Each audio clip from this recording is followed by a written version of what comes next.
অন্য শহর থেকে চলে এলাম শহরে। হাই কত বড় বিল্ডিংটা! এত এত বড় বিল্ডিং! বাবারে বন্ধু আমাদের তো পয়সার অভাব নেই। ভাই, তো তোর বিল্ডিংটা কিনে নিবি। চল কন্ট্রাক্টরের সাথে কথা বলে নিয়ে নিই। ভালো করে দিয়ে ভাত পাক হাতে যন্ত্রণা, সারাদিন এত বড় ঘরে একটা কাজ করলি নি, খামাখাই হাত পা টিপতে পারিনি। জলদি ভালো করে কি ঠিক। করবো? চল তাহলে কন্ট্রাক্টরের সাথে কথা বলি, দেখি বিল্ডিং মালিকের সাথে। তুই কাকা এত বড় বিল্ডিং এর মালিক কে? তোমরা বসো, আগে বসো। ওরে গাধা, মালিক তো আমার এইটা। আরে এইটা তোমাদের মালিক? হ্যাঁ, তোমাদের কি চাই? বিল্ডিং। নমস্কার নমস্কার। মানে বিয়াতে আসেছি। হ্যাঁ, কি করতে? বিল্ডিংটা কিনতে চাই আপনার থেকে। বিল্ডিংটা কিনতে চান? ক টাকা বাজেট আপনার? আমাদের কি বলছি রে গুরু? 30 কোটি টাকা দেবো। 40 কোটি টাকার বিল্ডিং এর প্রাইস আছে। তাই 40 কোটি দেবো আজকের মধ্যেই। তুমি চলো রেজিস্ট্রি করে। 40 কোটি হ্যাঁ। টাকা? ঠিক আছে, তাহলে আমার কাছে রেজিস্ট্রি পেপার আছে এখনো। তাহলে এখনই আপনি নিয়ে চললেন নগদ টাকা দিয়ে। তাই ঠিক আছে, আমরা বাড়ি বলছি- যাচ্ছি, একবার টাকাটা নিয়ে আসছি। আপনার যদি বাইরে থেকে এসেছেন হ্যাঁ, তাহলে টাকা বাড়ি যাবে কেন?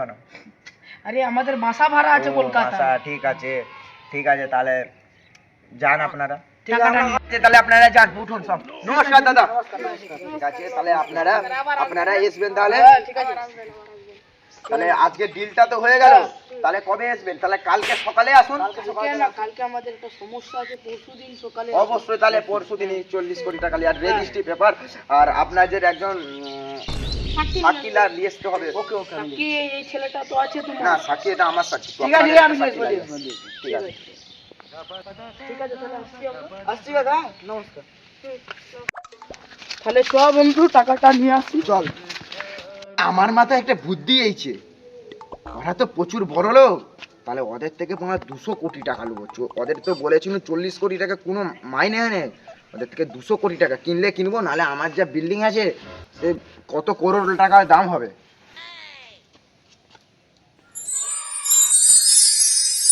চল তাহলে পরশুদিন তো হয়ে গেল, একটা সাক্ষীও নিয়েছি না। চলো চলো।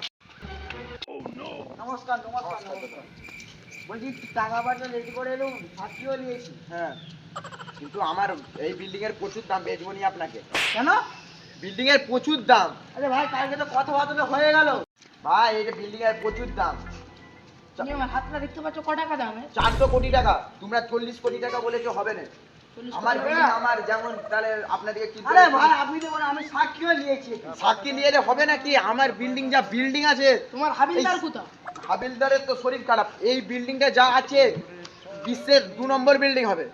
আরে বুর্জ আপনি- খলিফার পরে। আপনি তো কালকে বললেন হ্যাঁ, 40 কোটি টাকা দাম। হ্যাঁ। আবার কেন বলছি দাম বেশি বাড়ছে না, আমার বিল্ডিং আমি ঘুরে দেখেছি, প্রচুর দাম আছে। না ভাই, এটা কোনো ইনসাফ, এটা ইনসাফ করতে হবে আপনাকে। না না, এটা বিক্রি করা যাবে না। এ বন্ধু, 400 কোটি টাকা দেবো। এবার ছাড়, ছাড়, ছাড়, ছাড়। এ বন্ধু ছেড়ে দে, ওই বিল্ডিংটা আমরা নেবো, ভালো বিল্ডিং। আমি দেখে নেবো। ঠিক আছে, তুই জানা। ওই যে দেখতে পাচ্ছ ওই 40 কোটি টাকা নিয়ে বড় বিল্ডিং কিনতে এসে তুমি তো বললে 40 কোটি দেবে। পুরা 40 কোটি টাকা দেবো। আরে মাথা আরে বলিস, ঠান্ডা কর, কালকে তো বন্ধু। আমি কথাটা বললাম। আমি এইসব বিল্ডিং ছাড়, আমার একটা বিল্ডিং আছে, আমি সন্ধানে যাই। হ্যাঁ, ঠিক আছে, বিল্ডিংটা এখানেই আছে, তোরা দেখ খাইবে। ওই বিল্ডিংটা ভালোই তো বড় বিল্ডিং আছে। হ্যাঁ, চল। ওই বিল্ডিংটা